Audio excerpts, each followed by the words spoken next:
Assalamualaikum warahmatullahi wabarakatuh.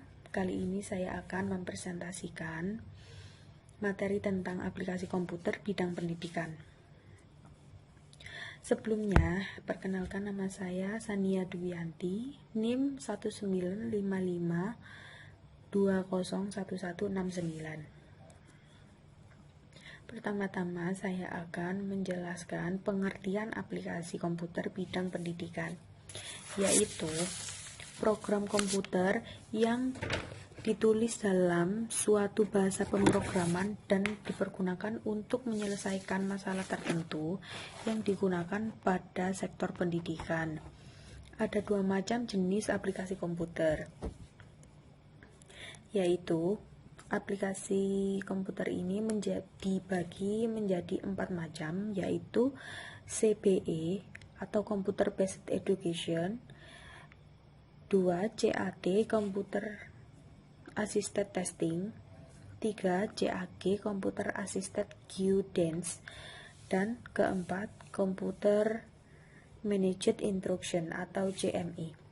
Saya akan menjelaskan satu persatu dari keempat macam aplikasi komputer bidang pendidikan non pengajaran ini. 1. CBE atau Computer Based Education bersifat menyeluruh. Semua aplikasi komputer dalam pendidikan dapat digunakan dalam bidang ini. CBE juga digunakan untuk aplikasi-aplikasi bukan pengajar yang menunjang pendidikan, seperti mengolah data, mencatat kehadiran pengajar dan siswa, menyimpan arsip data pribadi, dan lain-lain. 2. CAT atau Computer Assisted Testing, yaitu ujian berbantu komputer sebagai pengganti kertas ujian dan tanya jawab interaktif.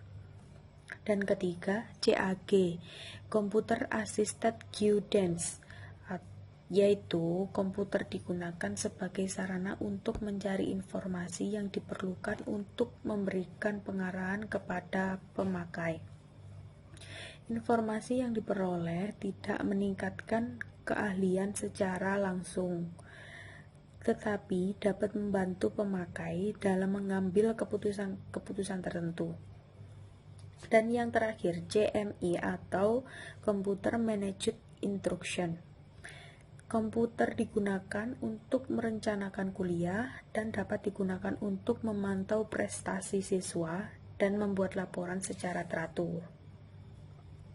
Dan selanjutnya, saya akan menjelaskan dari aplikasi komputer bidang pendidikan pengajaran, yaitu CAI atau Computer Assisted Instruction. Jenis aplikasi CAI yaitu latih dan praktek, penjelasan, simulasi, dan permainan. Untuk latih dan praktek ini menguji tingkat pengetahuan siswa. Penjelasan, untuk materi ajaran baru, siswa dapat berinteraksi dengan komputer. Simulasi digunakan untuk mengkaji permasalahan yang rumit. Selanjutnya, permainan, agar bisa mendapat pengetahuan dengan santai.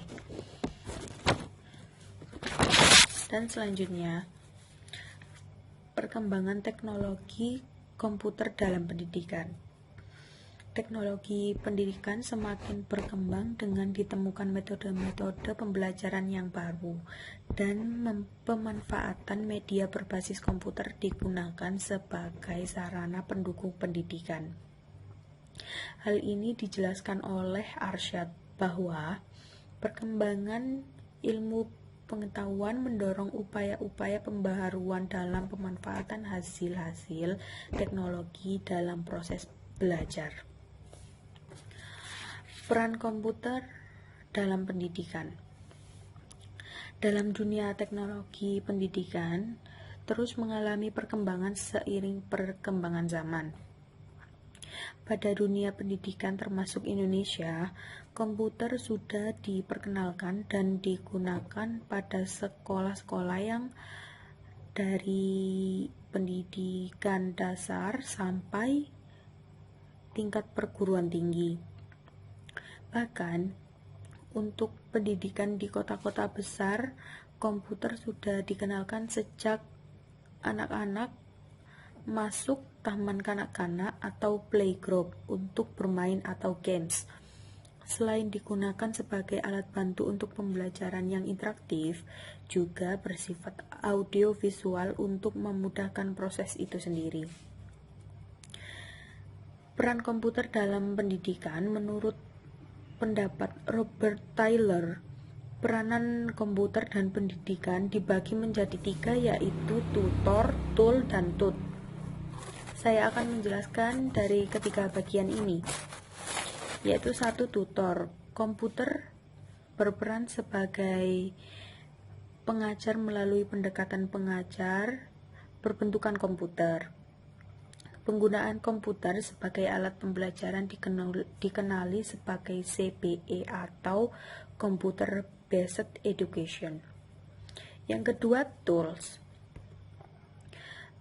Komputer menjadi alat untuk memudahkan proses mengajar dan pembelajaran, seperti konteks pengajaran berintegrasi komputer.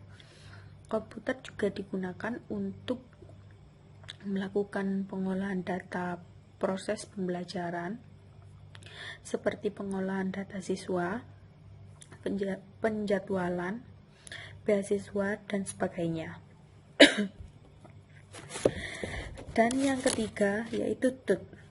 Komputer berperan sebagai alat yang diajar dan bisa melakukan tanya jawab atau dialog dengan komputer yang biasa disebut dengan CAI atau Computer Assisted Instruction.